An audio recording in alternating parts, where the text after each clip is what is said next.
Welcome back जी। एक report के मुताबिक पीपल्स पार्टी और काफ लीग के माबैन इलेक्शन में कामयाबी की सूरत में शिराकत इक़्तिदार का फार्मूला तय पा गया। परवेज इलाही वजीर आजम और पंजाब में जियाला वजीर आला होगा। सर एक ही बनता नजर आ रहा है, ये कोई हकीकत है? हाँ जी, एक इम्कान इस बात का है और बड़ा रोशन इम्कान है कि जरदारी साहब ने परवेज इलाही को पंजाब में फ्री हैंड दे रखा है कि फारग रहना, कुछ नहीं करना। फ्री हैंड का मतलब ये होता है कि वेले रहो। अगर आप देखें तो पंजाब में उनकी पोजीशन बड़ी मुस्तहकम होती चली जा रही है। वो लोग जो इनसे टूट कर नवाज लीग में गए थे, आहिस्ता आहिस्ता कुछ आने लगे हैं और कुछ लोगों ने अंदर खाने इनके साथ रवाबत इस्तवार कर लिए हैं।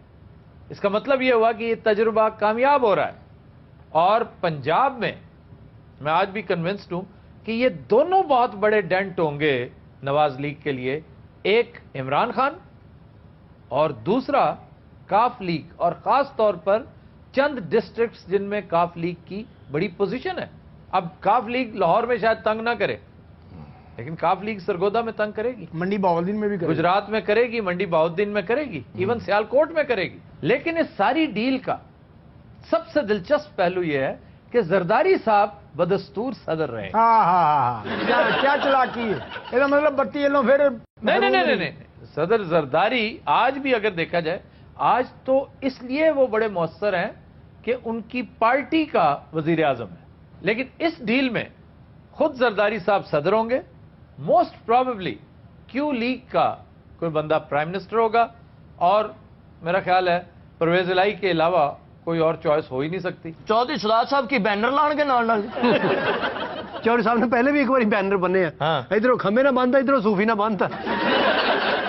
वजीर है नहीं या नहीं है नहीं, मीटिंग हर अटेंड करते हैं। सुबह 6 बजे का टाइम होंगे, रात में 2 बजे असम्बली गए होंगे। कई बारी तो उन्होंने चोरी पै गई। साड़ी तो ख्वाहिश है कि जी क्यू लीग का ही कोई बंदा आएगा वजीर आजम तो फिर चौधरी शुजात साहब हों। चौधरी शुजात साहब तो सीनियर मोस्ट पॉलिटिशियन हैं। अगर उन्होंने ये ओहदा दिया अपनी पार्टी में तो परवेज इलाही को देंगे। हाँ जी, हाँ जी। पंजाब में जैसे उन्होंने पंजाब में किया था, 5 साल परवेज इलाही की हुकूमत रही, वो अगर चाहते तो ये ओहदा खुद ले सकते। आहो यार, जिद्द सही गल है। वैसे सानू वजीर आजम ही वो सूट करते जिहड़ा काम भी ना करे। सही गल, आराम तलब होवे बंदा। अगे बड़े काम होए ने। अच्छा, एक बात मैं तुम्हें बता दूं, परवेज इलाही हो या किसी भी दूसरी पार्टी का वजीर आजम हो, ये बात तय है कि वो कम से कम यूसुफ रजा गिलानी से 100 गुना, मैं मुबालगा नहीं कर रहा, 100 गुना ज्यादा काम करेगा, क्योंकि यूसुफ रजा गिलानी हमारी तारीख के इंतहाई गैर मौसर वजीर आजम रहे हैं। अच्छा जी, तुसी दसो जी अरिस्टोटल साहब। यार मैंने कोई अरिस्टोटल वाली बात की है? नहीं, मैं वैसे ही तुहानू मानना है, अरिस्टोटल तो घट नहीं गए तुसी। परवेज इलाही जो खुदा ना खासा वजीर आजम बन जाता है, काम करनगे। बात सुनो, बतौर वजीर आला पंजाब, हाँ जी, ऑनेस्टली बताना परवेज इलाही ने काम किए हैं कि नहीं? उत्ते जरनैल बैठे सी डिक्टेटर, ਉਹਦੀ मौज लगी रही, काम करता रहा। मैनू बड़ा वजीर आला पंजाब, अच्छा, और मेरे उत्ते बिठा दियो कि जरनैल, तो तेन तो साह नहीं होना फिर। इन्होंने मैनू काम नहीं करने देना। मैं पहले भी कह चुका हूं कि बतौर वजीर आला पंजाब अगर किसी बंदे ने काम किया ना जिसका काम याद रह जाने वाला, एक तो शहबाज शरीफ की पहली स्टेंट, जब भाई वजीर आजम थे, खुद वजीर आला थे और बेपनाह काम किए, लेकिन उन्हें टाइम नहीं मिला। टाइम मिला परवेज इलाही को, पूरे 5 साल मिले। चुनाचे ये एक अच्छा लफ्ज नहीं ने को ये बड़ा सानू मार चुनाचे चूके अरादतन इथों ਅਸੀਂ रह जाने ਅਸੀਂ ज्यादा बोल सकते इस भाई को। बिल्कुल सही। चूंकि ये यद तूला अशोका जब आया, हाँ, तो मैं सिकंदर यूनानी ने, मैंने कभी नहीं कहा अशोका उसके बहुत बाद में आया था। क्यों जी? जिथों बिलोंग करते ने उथे दोपहर नूं बंदा नहीं जाता, घड़ी खो लेंदे ने। क्या करते हैं? घड़ी खो लेंदे उथे। हकीम साहब सारी जिंदगी तुसीं नुक्स कट के फाके रहे हो। नुक्स नहीं ना, नक्स। ਉਹਨੇ ਜੋ ਅੱਧਾ ਘੰਟਾ ਲਾ ਦੇਣਾ ਮੇਰੇ ਕੋਲ ਨਕਸ। और खाला ने सेवियां दे दे बना लवे बैठी। खाला मुंह बनावे कि सेवियां बनावे। मैं काफी देर से सोच रहा था जी कि मैं सौ जाऊं। अच्छा जी, काम याद रहते हैं जी, लोग याद रहें या ना रहें। अगर आज हम थोड़ी बहुत सिफतें कर रहे हैं ना,